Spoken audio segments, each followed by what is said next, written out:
Isso aqui é muito importante porque eles eram imortais. Olha para ver onde que aconteceu a rebelião, que tudo mudou. Esses complementos de antídotos das correntes de vida de Satânia eram derivados da fruta da árvore da vida, um arbusto de dente enviado para Urântia pelos altíssimos de Nor-Latiadec, na época da chegada de Caligástia, nos dias de Delamátia. Essa árvore crescia no jardim da parte central do templo do Pai Invisível, e era a fruta da árvore da vida que permitia os seres materiais do corpo de assessores do príncipe viver indefinidamente enquanto tivesse acesso a ela, pois de outro modo seriam meros mortais. Lembra da árvore da vida de Adão e Eva? Então, já existia a mesma árvore da vida na época de Caligástia.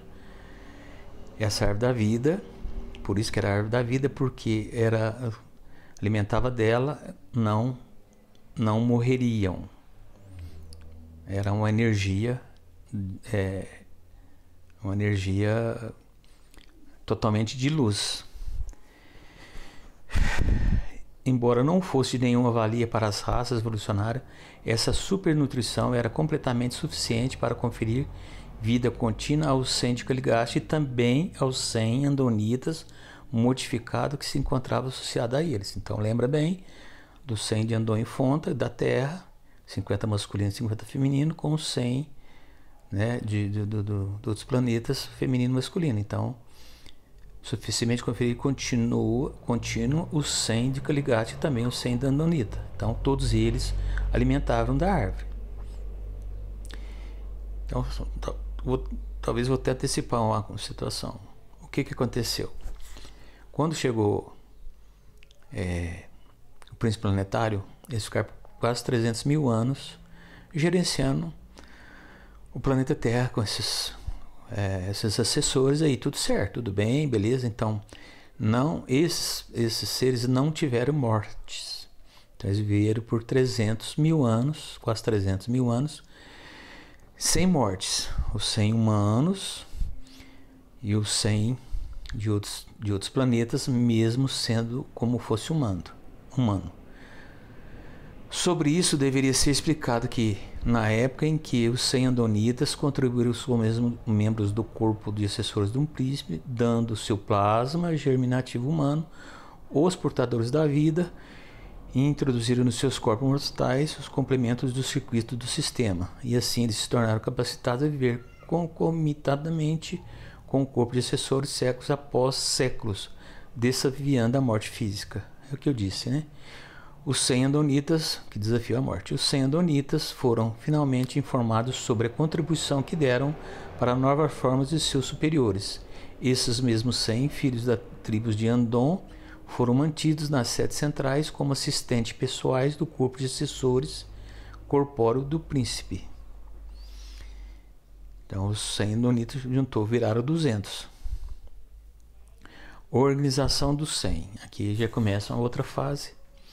Os 100 organizaram-se para serviço em 10 conselhos autônomos de 10 membros cada. Quando os 2 ou mais desses 10 conselhos reunissem em uma sessão conjunta, essa assembleia de ligação era presidida por Caligástia. Caligástia era o príncipe, Caligástia era o assessor do príncipe. Esses 10 grupos eram constituídos do seguinte modo. Então, era o que eu falei que moravam na Dalamátia, né? Então, são esse conselho. Então, conselho número 1, o Conselho de Alimentação do Bem-Estar Material. Então, na época já tinha essas divisões, há 500 mil anos atrás. Este grupo era presidido por Ang. Esse hábil corpo tinha a especialidade de cuidar da comida, da água, das roupas e do avanço material das espécies humanas. Ensinava escavação de poços, o controle das fontes e irrigação. Ensinava os humanos provenientes de regiões mais altas e do norte os métodos mais aperfeiçoados de tratar as peles para usá-lo como vestes. E a tecelagem foi introduzida mais tarde por instrutores de arte e ciência. Na época já existia isso, galera. O grande avanço foram feitos nos métodos de armazenamento de alimentos. Os alimentos eram conservados pelo cozimento, não tinha geladeira, a secagem e a defumação. E assim tornaram-se a primeira forma da propriedade. O homem aprendeu a se precaver contra o caso da escassez que praticamente dizimava o mundo. Então já existia a forma de secar as carnes lá de trás, 500 mil anos atrás. O conselho de domesticação, lembrando também que esses 500 mil anos, a Terra teve uma mexida, então hoje ela gira mais lenta, então a hora ela é mais, as horas não estão, o dia não estão ficando cada vez mais curto. Então a proporção da época era muito maior. Então não sei quantos por cento não, mas no mínimo a metade. Então 1000 anos equivale a 500 anos. O Conselho de Domesticação e de Utilização de Animais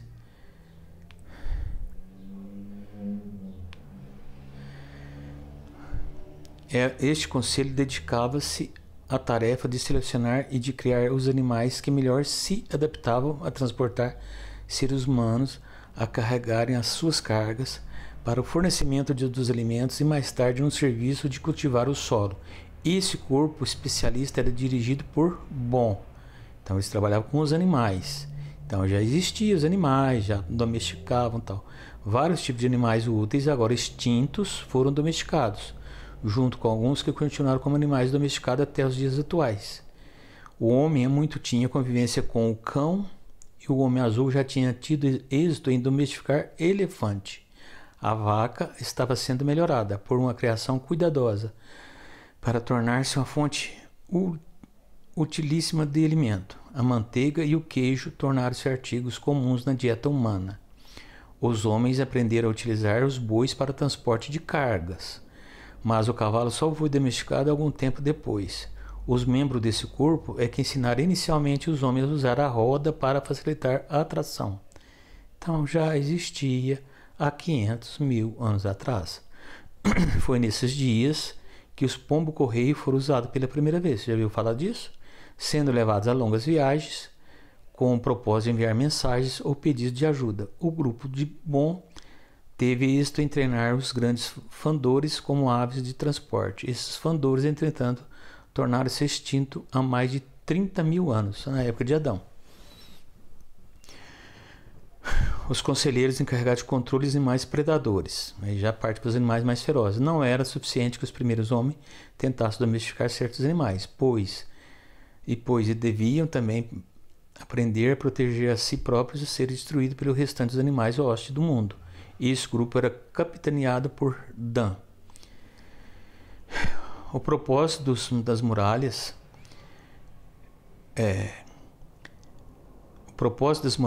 da antiga cidade era a proteção contra os animais ferozes, também impedir ataques surpresa de humanos hostis. Lembra da muralha? Era para proteger desses animais também. Aqueles que moravam fora das muralhas e nas florestas dependiam da habitação nas árvores, de cabanas de pedras e manutenção das fogueiras noturnas. São seres humanos que ainda eram atrasados. Era muito natural, pois, que esses instrutores dedicassem muito tempo a instruir os seus alunos a melhorar habitações humanas, com o emprego de técnicas mais aprimoradas e o uso da armadilha, um grande progresso feito na subjugação dos animais. Então eles foram para evoluir, mostrar coisas novas. Vamos ao corpo docente.